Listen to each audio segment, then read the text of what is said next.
Bonjour et bienvenue dans cette semaine, la semaine numéro 5, où nous allons surtout regarder la partie précommande et comment animer vos opérations commerciales, sur quels produits il faut se concentrer et comment gérer la production. Cette semaine, elle sera divisée en deux types de modules. Le premier, ce sera animé par moi, où je vais parler surtout des opérations commerciales et comment préparer vos opérations de lancement des produits, de nouvelles collections, de la marque ou des opérations commerciales tout court. Et Marina, elle va prendre la parole sur la partie production, comment organiser la production, condenser les lancements et la production, comment travailler en précommande, comment planifier votre plan de collection et comment travailler les prix. Donc cette semaine, elle sera assez chargée. Je vous invite donc de commencer avec ce premier sujet. Le premier sujet, c'est l'offre commerciale front-end. Attention, n'est pas avoir trop peur des mots anglo-saxons, front-end ou front-end, plutôt en anglais.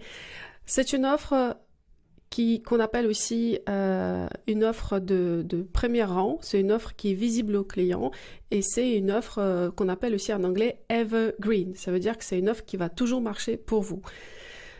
La structure de l'offre. Commençons par là. En tant qu'une marque de mode, quelle réflexion il faut avoir, ou même une marque de cosmétiques, quelle réflexion il faut avoir quand il s'agit, qu'est-ce que j'ai à vendre, comment je présente mon offre sur le site, c'est quoi la structure que je dois adopter pour réussir mon année, pour réussir mes ventes et pour faire ça de manière beaucoup plus optimisée. Donc pour nous, si vous avez une offre qu'on appelle front-end ou evergreen, en anglais, une offre en fait qui va contenir des produits qui marchent pour vous systématiquement à chaque vente, cette offre va devenir votre source de revenus constant. Donc ça, c'est important à comprendre. Les best-sellers ou les produits evergreen, les produits qui se vendent systématiquement chez vous, seront vos garants de revenus constants. Ensuite, vous allez avoir une autre offre qui s'appelle plutôt une offre back-end. Ça veut dire que c'est une offre qui sera présentée en arrière de votre marque. Une fois que le client ou quelqu'un qui ne vous connaît pas, qui rentre sur le site, il va d'abord acheter des produits qui marchent déjà, les produits qu'on appelle les best-sellers, les iconiques, les permanents, ou le front-end ou le evergreen. Il va rentrer par là dans l'univers de la marque et puis il va continuer à consommer avec vous grâce aux offres de nouvelles collections ou des drops ou ce qu'on appelle aussi en anglais les back-end. Ça veut dire que c'est les offres qui arrivent après, que quelqu'un qui va découvrir après, une fois qu'il connaît votre marque.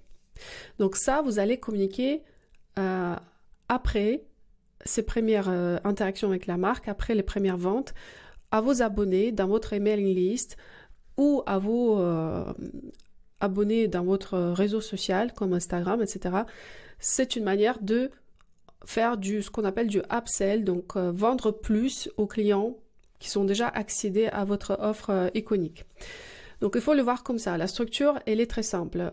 J'attire les nouveaux clients avec mes offres iconiques, donc best-seller, evergreen, permanent, tout ce que... Choisissez le mot qui vous convient. Et après, par la suite, je vais faire continuer ce cycle de consommation avec les offres sur le nouveauté. Donc, pourquoi je vous parle de cette structure? Parce que il était déjà prouvé plusieurs fois et à travers l'expérience que j'ai eue avec d'autres marques, les clients, ils achètent toujours la même chose chez une marque. Ils vont acheter des produits iconiques. Ils vont rentrer dans la marque par le produit qu'on appelle le best-seller. C'est ça va se vendre de manière systémique chez vous. Si vous voulez rendre votre chiffre d'affaires constant à chaque opération d'acquisition de clients, ça sera les produits best-sellers qui vont apporter le chiffre d'affaires essentiel à votre marque. La nouvelle collection prendra du temps à se vendre. Et ça, c'est surtout vrai pour les marques nouvelles qui démarrent ou on est encore dans la phase de découverte. Donc, les nouvelles collections, ils vont prendre du temps à se vendre pour les nouvelles marques. Une fois que votre audience, elle est là, qu'elle est acquise, qu'elle vous suit, qu'elle est fidèle à vous, c'est là où vous allez commencer à vendre les nouvelles collections plus rapidement aux clients existants, pas aux nouveaux clients. D'accord? Donc, les gens, ils vont acheter d'abord les best-sellers Et ça, c'est dans les 80% des cas. Et ça va venir de trafic froid. Et comme nos actions ils vont être surtout orientées sur l'acquisition de trafic froid, il faut toujours présenter ce qu'on appelle l'offre front-end, donc l'offre qu'on voit d'abord, les best-sellers d'abord. Donc, c'est quoi l'offre front-end? Encore une fois, il s'agit des best-sellers ou des produits stars, donc les produits qui ont bien monté lors de votre nouvelle collection et que vous avez identifiés comme les produits stars. Donc, vos meilleures ventes à chaque présentation de la nouvelle collection vont devenir les permanents. Et ils doivent être toujours disponibles sur votre site et en stock. Ça veut dire que ces produits, ils vont être disponibles pour être livrés rapidement. C'est ça ce qu'on veut. Pour gagner des nouveaux clients et être efficace en termes de génération de chiffre d'affaires, il faudra que vos permanents, vos best-sellers, les produits iconiques soient toujours en stock. Ils doivent être toujours en stock. Ça, c'est très important. Si vous ne pouvez pas les faire rendre disponibles en stock, en tout cas, on continue à vendre même si ils ne sont pas en stock. Donc, vous mettez le stock virtuel sur votre boutique Shopify. Vous continuez à vendre parce que vous savez que vous allez les restocker très rapidement. C'est pour ça, quand on est en retour de stock sur le best-seller et qu'on sait qu'on doit les renouveler, on va les renouveler. Surtout, c'est ça ce que j'essaie de vous faire comprendre. Il faut les faire renouveler. Il ne faut pas dire « Ok, j'ai vendu, c'est bon, je passe à la prochaine collection ». Non, vous devez identifier les best-sellers, les produits qui marchent bien, qui se vendent systématiquement et vous devez les garder systématiquement sur votre site pour vous aider à générer ce chiffre d'affaires constant. Et donc, si vous êtes en rupture de stock de best-sellers, c'est ça ce qui va perturber vos ventes lors de toutes vos opérations organiques ou payantes d'acquisition de trafic. Et c'est pour ça qu'il faut assurer que vous les vendez toujours, même s'ils sont en rupture de stock. Et dans ce cas-là, s'ils sont en rupture de stock, vous indiquez les dates de livraison sur la page de produit. Je vous donne un exemple. Par exemple, c'est une marque qui fait partie du programme, qui vend toujours les produits d'abord en précommande. Et pour vendre le produit en précommande, c'est très simple. Il faudra assurer les dates de livraison bien communiquées sur la fiche de produit. Donc ici, nous voyons le produit et nous voyons la date de livraison. D'accord? En fait, quand vous êtes en rupture de stock sur vos produits phares, il faut fonctionner comme si vous étiez en précommande. Même si vous n'avez pas de stock, vous mettez bien les quantités en stock, ajoutez au panier, c'est toujours le même bouton, il n'y a pas de bouton en précommande, attention. Et vous mettez juste la date de début de livraison. Vous pouvez le mettre dans le titre, vous pouvez mettre dans le sous-titre, mais il faut être très clair sur quand est-ce que la vente elle sera terminée et à quel moment le produit va être en phase de livraison. C'est ça ce qui va permettre juste à assurer l'acheteur sur les délais de livraison.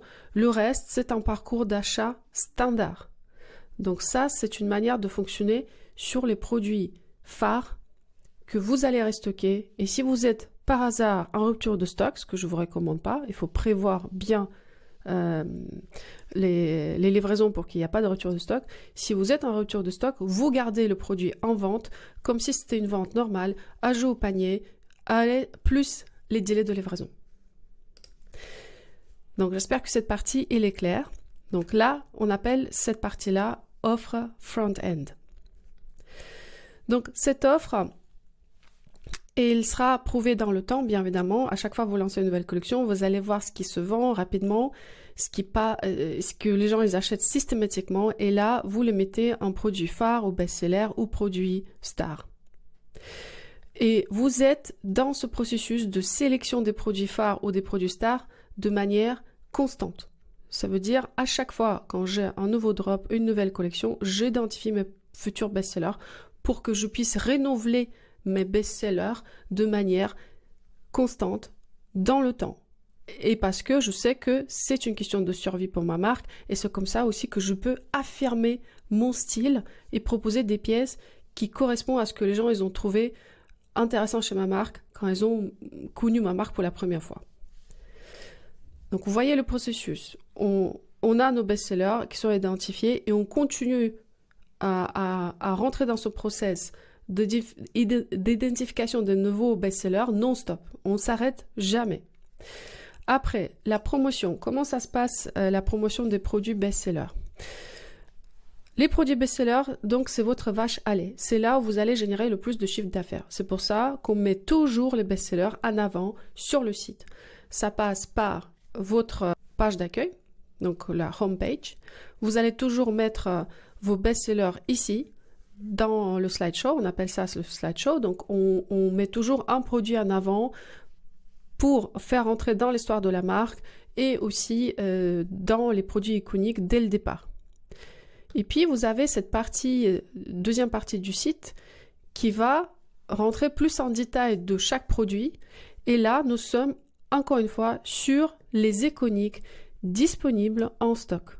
Donc, les iconiques doivent être disponibles en stock parce que c'est ça ce qui va vous permettre de générer plus de commandes plus rapidement. Les best-sellers, on le met tout de suite dans le parcours client, tout simplement parce que quand nous sommes sur le mobile et que nous n'avons pas beaucoup de temps pour prendre la décision sur est-ce que je reste sur la marque ou pas, voir les produits qui se vendent le mieux sur le site tout de suite va vous garantir que le client ne va pas partir et va rester sur le site et il va consommer sur votre site. Donc ça, c'est très important parce que si je dois scroller, continuer, chercher, aller dans le menu pour voir qu'est-ce qui se vend mieux chez vous, vous risquez de me perdre parce que je n'ai que 5 secondes pour prendre ma décision si je reste ou si je pars d'un site que je ne connais pas.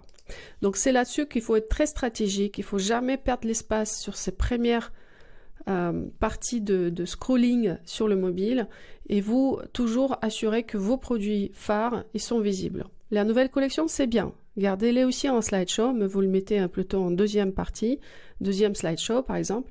Puis on enchaîne avec les best-sellers parce qu'on veut vraiment s'aligner sur le message et sur les produits qui marchent le plus parce qu'il s'agit encore une fois dans sa majorité d'un trafic froid. Et le trafic froid, il va craquer toujours sur les mêmes choses, toujours sur les mêmes pièces. C'est scientifiquement prouvé. Donc, il ne faut pas trop chercher ici. Il faut vraiment faire confiance à cette stratégie. Et vous n'avez que 5 secondes pour convaincre dès le premier passage sur votre site, surtout sur le mobile. Et 95% de trafic qui va passer par le mobile, de toute façon. Assurez-vous que vos produits phares, ils sont bien là, présentés dès le départ. Vous inquiétez un petit peu plus sur « Ah, ça ne change pas trop souvent sur mon site ». C'est pour ça que le slideshow il existe. C'est là qu'on va mettre en avant une offre commerciale du moment, les ventes, les soldes, les archives, l'offre Saint-Valentin ou les bundles, les collabs, les nouveautés. Donc le slideshow, ça sert à ça. C'est pour ça que le site il va continuer à se renouveler. En revanche, les iconiques qui sont là, pareil, on peut changer en fonction de saison, l'été, l'hiver, etc.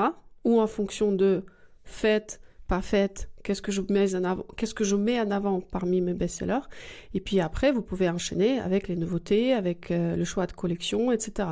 Donc ça, il faut vraiment réfléchir sur ces premières quelques secondes quand quelqu'un découvre votre site pour la première fois.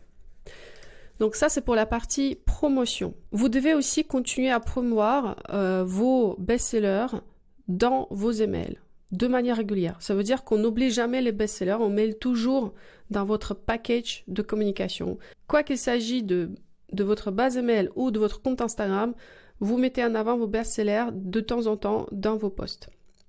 Donc pour moi, la structure idéale hebdomadaire, ça sera un email avec les best-sellers par semaine, plus un email avec un nouveau drop, donc une nouvelle collection, une nouvelle pièce, ou un mix entre nouvelle pièce plus le best-seller. Dans le deuxième mail, il s'agit alors de 2 emails par semaine où on parle des best-sellers et où on parle des nouveautés. Donc ça, c'est une structure optimum parce que c'est comme ça que vous allez garantir le chiffre d'affaires qui va arriver grâce à votre mail avec les best-sellers, ça c'est sûr. Et l'autre, ça sera les drops. Donc on tente la nouvelle collection, la promotion, on va voir comment le produit va prendre. Donc je vous montre par exemple, il s'agit des exemples des marques. Là, on a une marque Plume que vous devez connaître probablement, donc une marque en pleine croissance. Il existe seulement 2-3 ans. Il fait déjà près de 2 millions de chiffres d'affaires. Pourquoi ?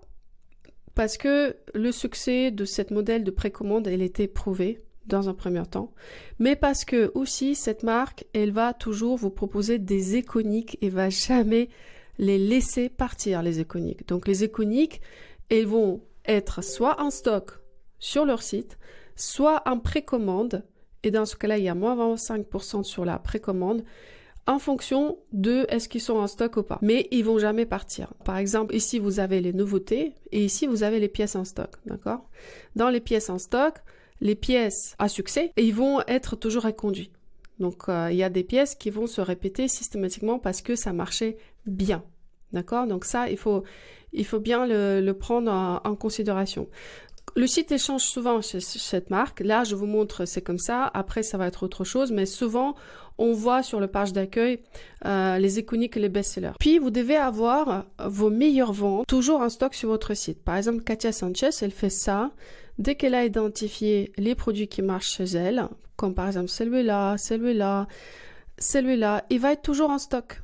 Même si cette marque, elle fonctionne en précommande ferme, ça veut dire que vous avez raté la précommande, tant pis. Les pièces qui étaient bien vendues auparavant et continuent à se vendre sur le site, elle les met maintenant en stock parce qu'elle a compris que pour sécuriser le chiffre d'affaires, il faudra mettre les pièces phares en stock disponibles sur le site. Quand vous êtes en rupture de stock, vous mettez vos produits phares en précommande et vous expliquez que voilà, ce sera livré à telle ou telle date sur la fiche de produit. Vous n'arrêtez jamais à vendre vos meilleurs produits. Jamais. Même si vous êtes fatigué, même si ça vous paraît toujours la même chose, c'est ça ce qui génère du chiffre sur votre site. Dans la plupart des cas. Comment promouvoir vos best-sellers? Donc, bien évidemment, les emails. Donc, les emails doivent être régulières, hebdomadaires. Et comme je vous ai déjà dit, idéalement, si vous avez d'autres produits à promouvoir, pensez à faire un email sur les best-sellers et puis un deuxième mail sur les drops. Là où vous allez apporter une touche d'innovation, ça sera le contenu. C'est le contenu qui doit changer. Par exemple, votre best-seller, elle est déjà prouvée. En tant que produit, ça marche.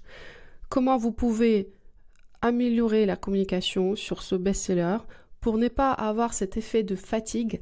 Il faudra shooter un nouveau contenu. Il faudra faire plus d'images et plus de vidéos qui met en avant ce produit. Comme ça, vous êtes moins fatigué et votre client aussi parce qu'on ne voit pas toujours les mêmes images.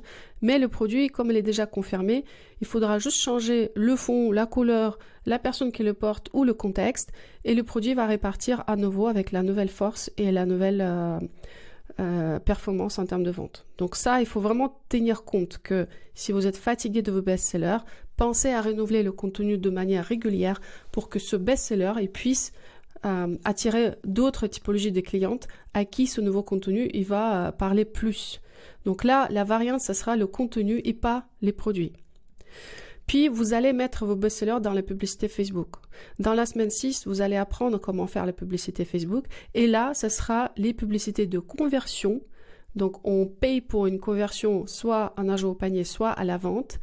Et on va utiliser nos best-sellers, donc les pubs evergreen, pour vous aider à vraiment développer le trafic basé sur les best-sellers. Il y aura d'autres types de campagnes. Quand vous êtes en stade un peu plus avancé, vous pouvez avoir plusieurs campagnes en parallèle, une campagne sur le best-seller, une campagne sur les drops ou des réductions ou des soldes. Mais cet angle de best-seller, il doit rester constant parce que c'est evergreen. C'est pour ça qu'on appelle ça evergreen en anglais parce que c'est ça ce qui va nous driver les ventes et on ne peut pas s'en passer. Puis, vous allez aussi les mettre dans les posts Instagram. À ne pas oublier que les best-sellers, c'est quelque chose qui doit être constant dans votre communication. Et que dans votre feed Instagram, on doit de temps en temps voir le best-seller se répéter. Et ce qui change, comme j'ai expliqué auparavant, c'est le contenu. Une nouvelle image, une nouvelle vidéo, toujours le même produit.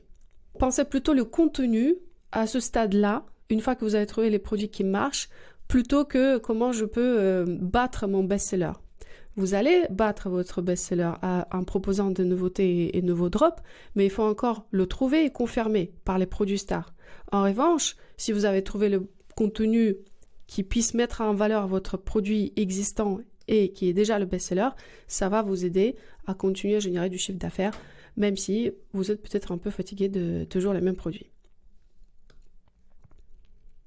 Et puis, quand vous faites vos opérations avec les influenceurs ou vous travaillez avec d'autres marques en collaboration, pensez à proposer des best-sellers ou révisiter les best-sellers. Donc c'est avec ça que vous pouvez garantir le succès de ces opérations parce que un influenceur, c'est jamais prévisible. En revanche, le produit best-seller, c'est un produit prévisible. Donc vous savez que vous allez le vendre. Ce qu'il faut là, c'est juste s'assurer que c'est l'influenceur qui marche avec ce type de produit. Donc c'est pour ça, il faut garder une variable qui n'est pas claire. Dans le cas des influenceurs, ça va être l'influenceur qui n'est pas validé. En revanche, votre produit est validé. Donc vous êtes sûr que ça va marcher si l'influenceur, il marche avec votre marque. Et pour les collaborations, vous pouvez revisiter vos best-sellers en ajoutant une touche spéciale en fonction de marque que vous avez choisi pour la collab. Et ça, c'est pareil, ça va vous garantir les ventes parce qu'il y a une variante qui est constante, c'est votre best-seller. Pareil pour les jeux de concours. Pensez à mettre les best-sellers dans les jeux de concours pour assurer le succès de votre opération commerciale. Bref, vous avez compris le principe. Nous sommes sur quelque chose qui nous apporte du revenu et ça va être votre best-seller et ça, ce qui va vous garantir les ventes et le chiffre d'affaires. Et donc, les best-sellers, il faut toujours les mettre en avant. C'est votre offre front-end qui permet de recruter les nouveaux clients ou les nouveaux clients. C'est vraiment pour le trafic froid et comme tout le focus va être orienté vers l'acquisition de clients, l'offre front-end, il va être très clair chez vous et il va être mis en avant sur votre site, dans votre email, dans votre communication et dans toutes vos opérations marketing. Merci pour votre écoute et je vous retrouve dans le prochain module où je vais parler de l'offre back-end ou les drops. À tout de suite.